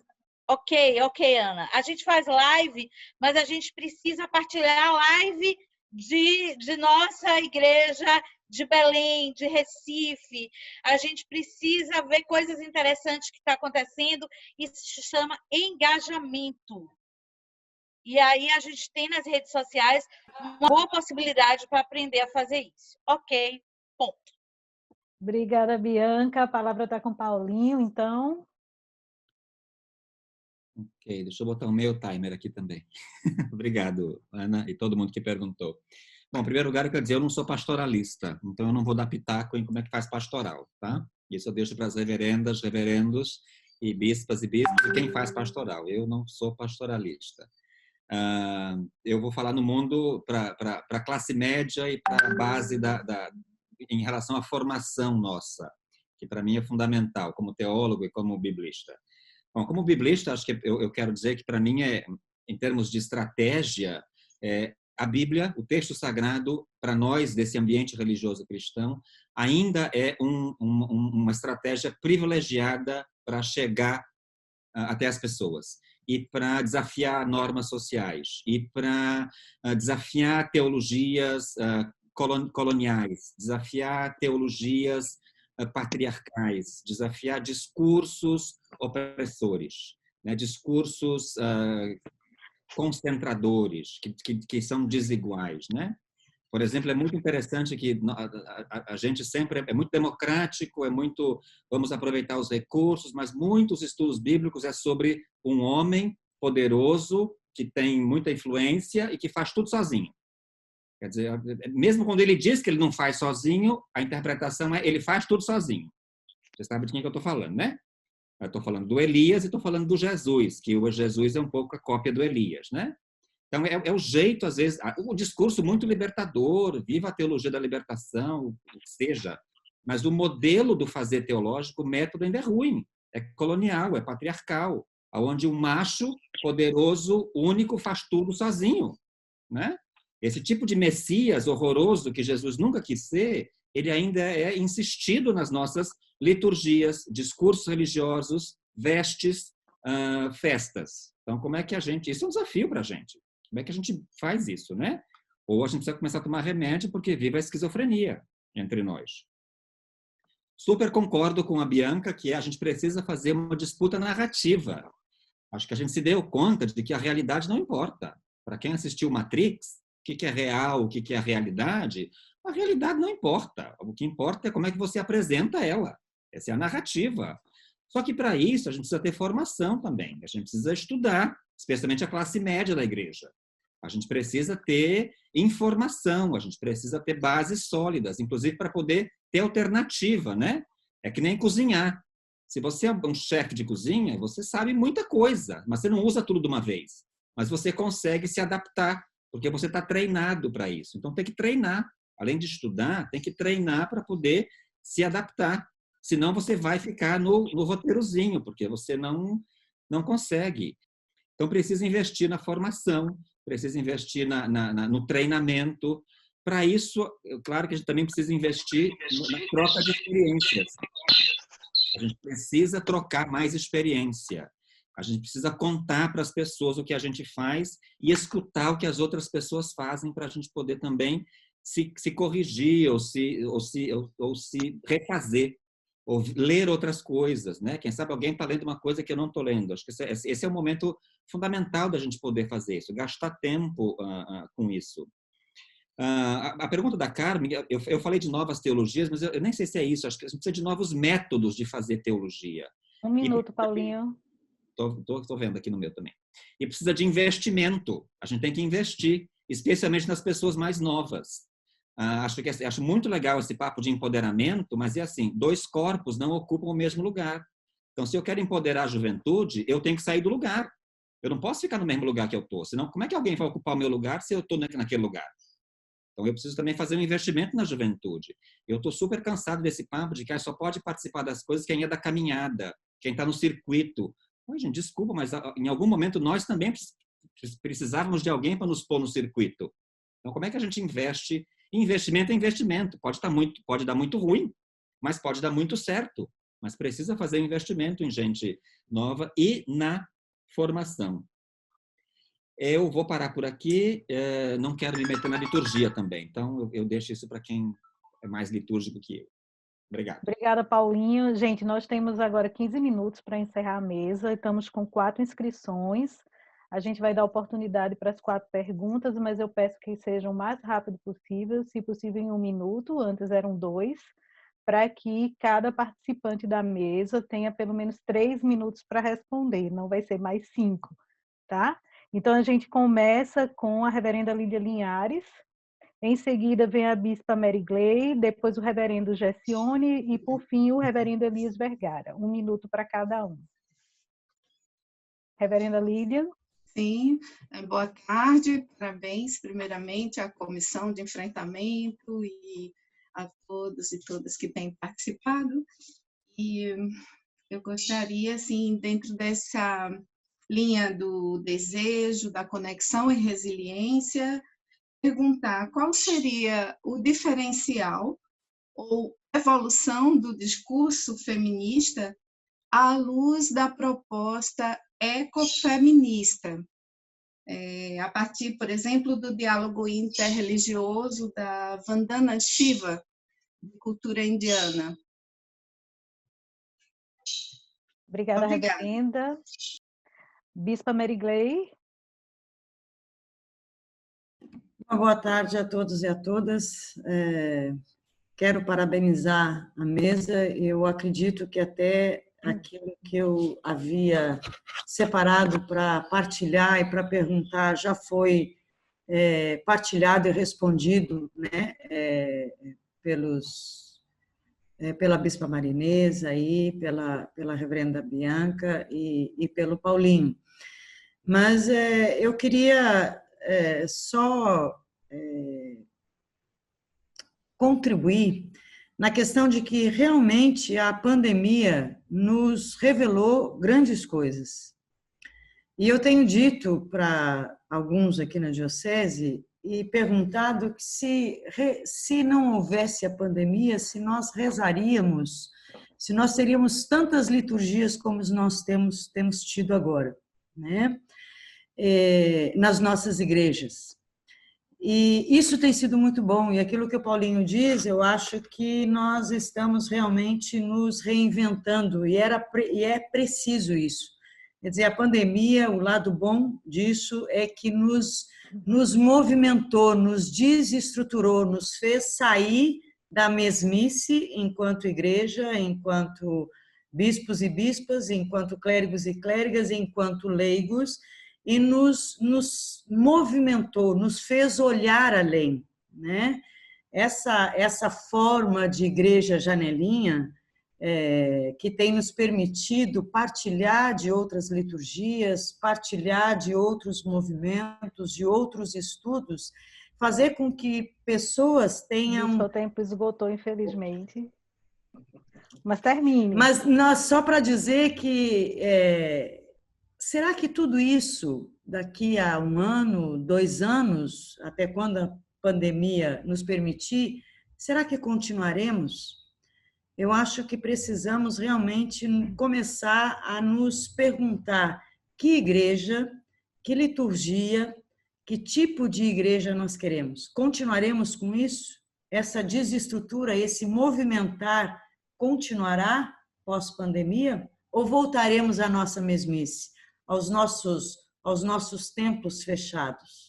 Ok, obrigada. Reverendo Gessione, 1 minuto para a pergunta. Boa tarde a todos e a todas.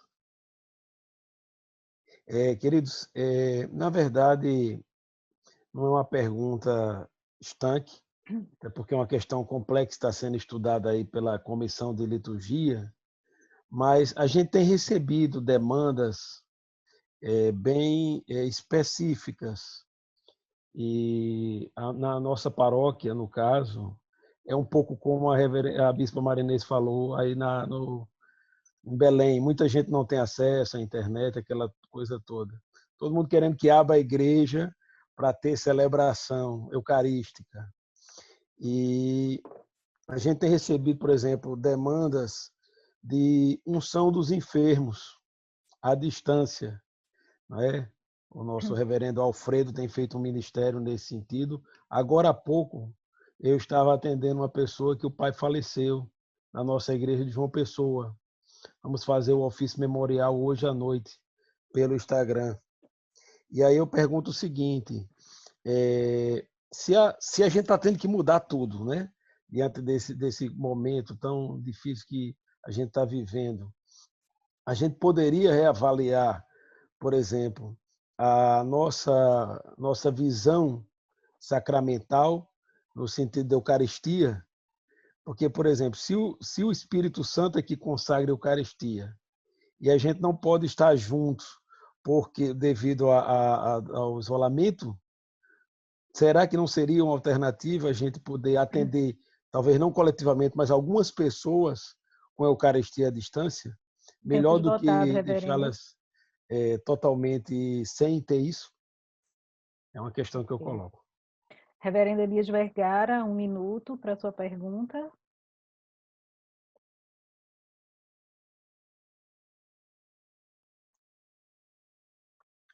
Então, a minha pergunta é bem objetiva.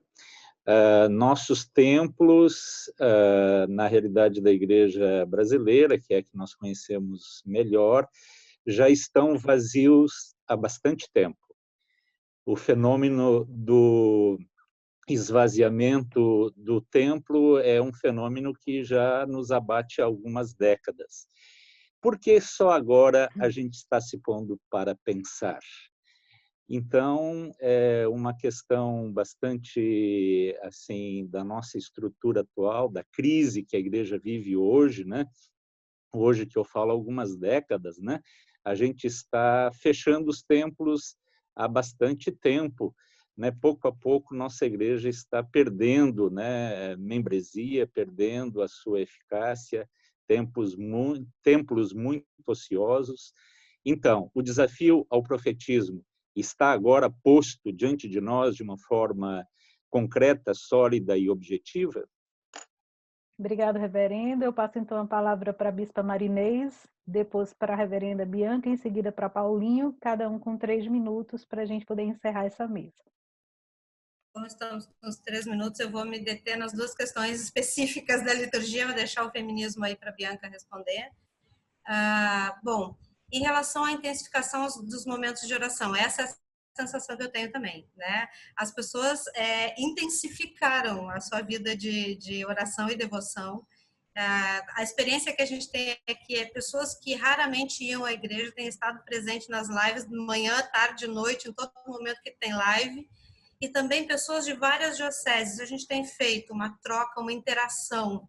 São pessoas de várias dioceses do Brasil e são pessoas de outras partes da comunhão anglicana presentes em diferentes lives. Isso sem contar naquilo que a gente mencionou aqui, que foram as celebrações através de Zoom, Hangout, outras ferramentas que possibilitam a interação, e o WhatsApp, para quem não pode, ligações e orações que são feitas com as pessoas. Então, sim, eu acho que a gente intensificou a vida de oração. Eu não acredito que vá voltar ao que era. As pessoas todas saem diferentes dessa pandemia, tá? E as nossas necessidades também mudaram. E a nossa reflexão sobre a vida também. Então, eu acho que o retorno também é diferente. Eu creio nisso. E também a igreja vai ter que continuar respondendo a isso. Não dá simplesmente para parar de fazer o que a gente estava fazendo. Alguma resposta diferente a gente vai ter que dar. Isso é uma coisa.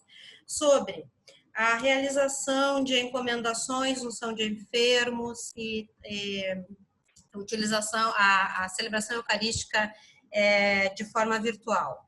A comissão até o presente momento, a Comissão Nacional de Liturgia indica que unção de enfermos, na verdade é a celebração de bênção da saúde, a oração pela saúde das pessoas seja feita por meios virtuais, que ágapes sejam feitos por meios virtuais, encomendações, ritos de encomendação, acompanhamento de famílias, eu também já fiz, e lives pelo WhatsApp, tá?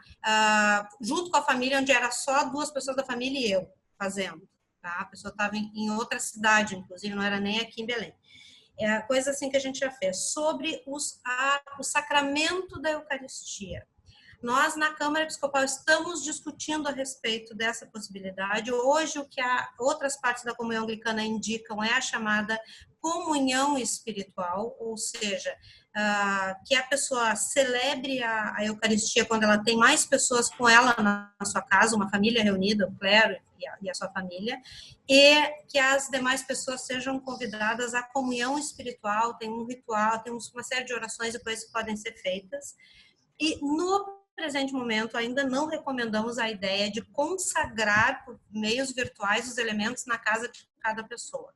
Também interpretamos que a sacramentalidade que mais faz falta nesse momento não é tanto o sacramento em si, pão e vinho, mas a sacramentalidade da partilha, do diálogo, da comunhão, do convívio, e que isso a igreja precisa responder e descobrir formas de sanar essa deficiência, essa falta que as pessoas estão sentindo da sacramentalidade da vida, de estarem juntas. Quando a gente faz aqui por Zoom, WhatsApp, as pessoas choram quando se enxergam, choram quando desejam a paz uma para outra, falam dessa imensa saudade que estão sentindo umas das outras, né?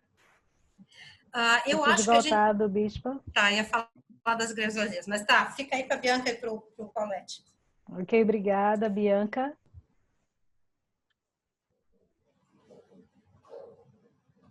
Abra o microfone, Bianca. Falando sobre a teologia feminista e a teologia ecofeminista. Eu não conheço a autora indiana que Lilian citou. É bom porque eu vou anotar e vou ler, eu não conheço realmente. A teologia ecofeminista que eu li, que eu gosto e que eu conheço é a América Latina. Então, é Ivone Gebara, é Elza Tames, Cristina, uma série de teólogas, mas eu sei que as indianas são boas também. A diferença não é que é uma diferença, é uma outra perspectiva teológica onde a natureza onde se observa como o patriarcado, como a perspectiva de apropriação ideológica do patriarcado se apropria dos elementos da natureza da mesma forma com que ele se apropria do corpo da mulher, né? E aí não é uma questão de objetificação da mulher, mas de ver como essa natureza é violentada, explorada, sexualizada, usada, né? E como o discurso religioso que sustenta a subserviência da mulher e o lugar de subalternidade dela na sociedade também serve de esteio para essa expropriação da natureza.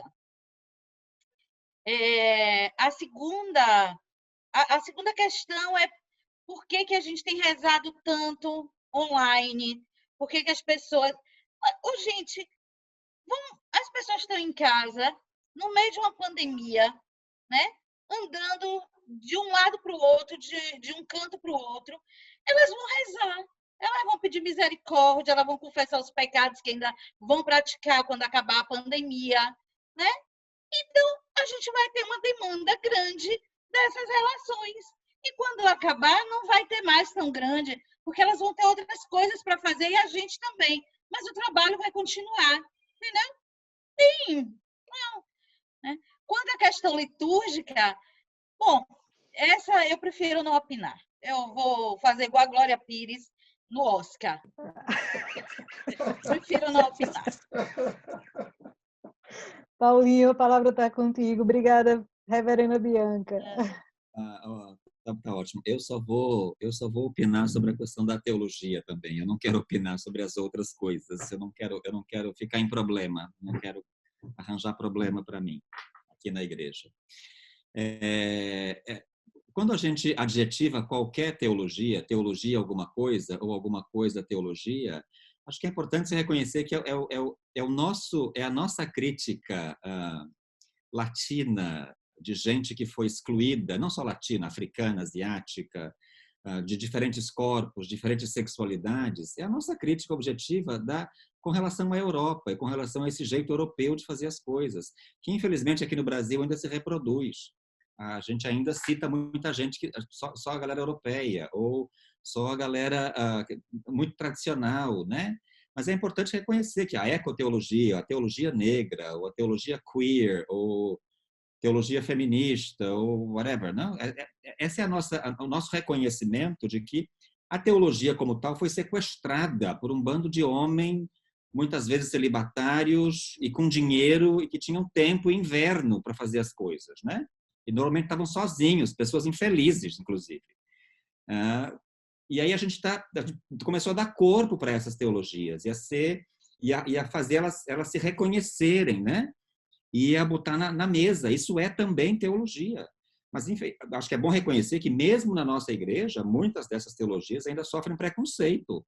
Elas ainda estão excluídas, elas ainda estão por fora, ou elas não estão, elas não são faladas, né?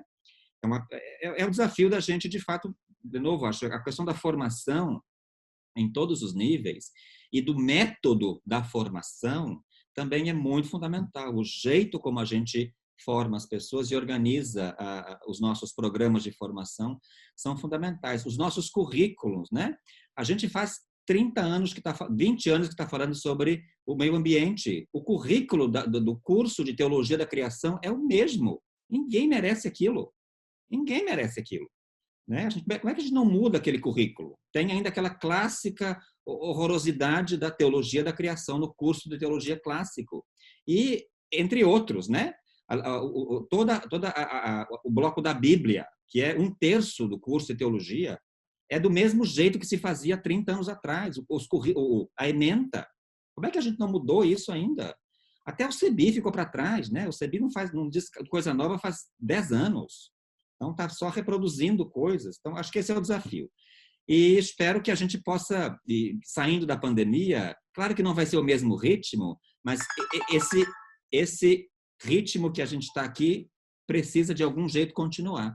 E aproveitar essas linguagens todas e as nossas experiências, que a gente tem feito aqui, que a gente não tem feito, às vezes, fisicamente. Muito obrigado.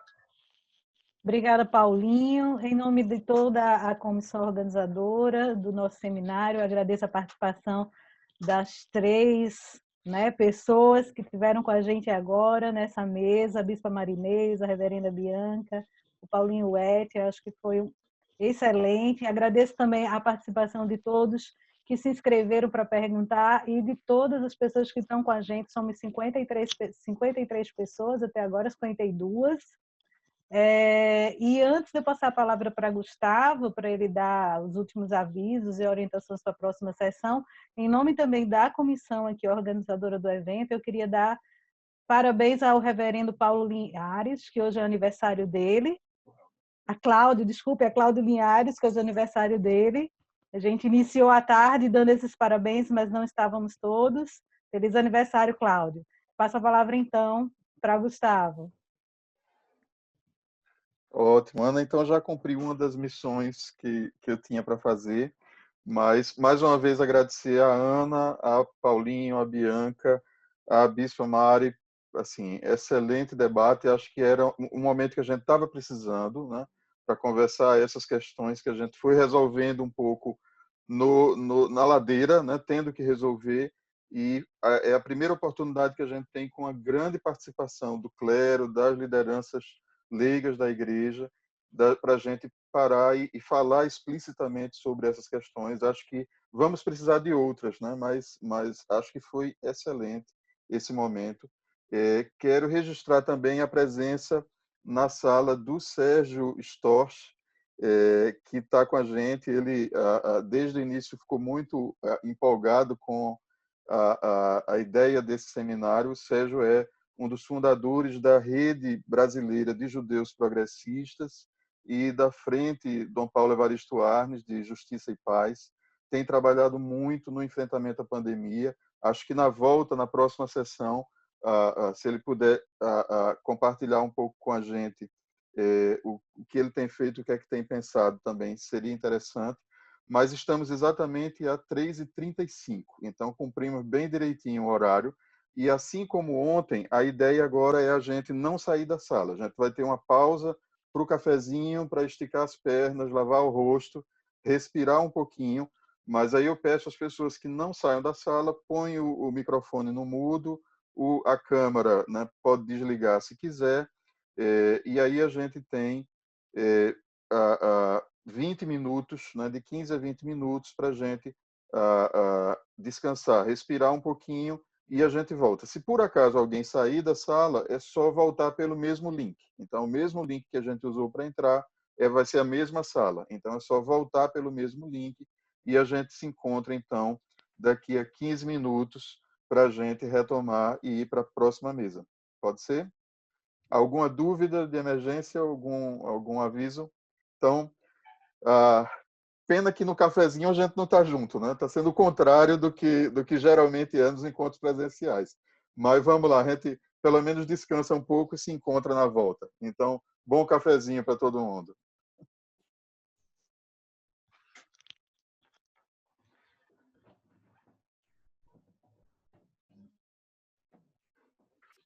Sérgio, você está aí ainda? Seja bem-vindo, meu irmão. Olha aí, acho que você está de cabeça para baixo. Tá estranho. Tá bom. Que bom recebê-lo. Como é que estão as coisas? Tão bem, felizmente. Eu tenho estado muito ativo. Sim. Então, acabo não tendo muito tempo para pensar em todo o drama que a gente está vivendo aí fora, né? É verdade. Eu tenho sentido a mesma coisa. A gente passa a maior parte do tempo com a cabeça no trabalho. Acaba sendo um pouco uma forma da gente não sentir tanto peso, né? Quando a gente para, que vai ver as notícias, é que bate a tristeza. É terrível. Mas eu acho que é pela dedicação que a gente vai acabar conseguindo vencer essa batalha. Isso. Paulinho está aqui ainda, eu acho, também. Eu quero ver. Certo. Como é que você está? Tudo Oi, bem? Paulinho. Quanto Tudo tempo? bem, e você? Tudo ótimo. Que bom Eu vou te ver lavar por o rosto aqui. e volto já. Aí a gente continua. Pode ficar conversando. Que bom te ver por aqui, Sérgio. Há quanto tempo? Desde que a gente se conheceu, eu vou falar rapidamente nisso na sessão, mas eu te conto assim com mais tempo agora. Eu fundei com alguns amigos da Comissão Justiça e Paz aqui de São Paulo. Nós fundamos uma organização chamada Frente Interreligiosa Dom Paulo Evaristo Arnes por Justiça e Paz. Ok. E temos 10 religiões conosco, desde católicos até o candomblé, budistas. E temos feito coisas muito bonitas. A mais bonita que nós fizemos foi um evento no dia 21 de janeiro. Alô? Pode falar. No dia 21 de janeiro, que foi o Dia Nacional de Combate à Intolerância Religiosa. Então, nós fizemos eventos em igrejas evangélicas ou protestantes, inclusive algumas anglicanas, em 21 cidades. Olha, que ótimo. Interessante. 22 cidades, desde lá no Rio Grande do Sul, uma cidade, Santo Antônio da Patrulha, Reverenda Lídia, né? Ok. Reverenda Lídia, até Boa Vista, em Roraima. Uau, que bom. E é isso. Estamos aí. E depois eu vou falar do meu trabalho no consórcio do Nordeste também. Ótimo. Que bom te ver, Sérgio. Eu vou ali tomar um Muito café prazer. e a gente se fala na hora da mesa. Ok, tá bom. Abraço.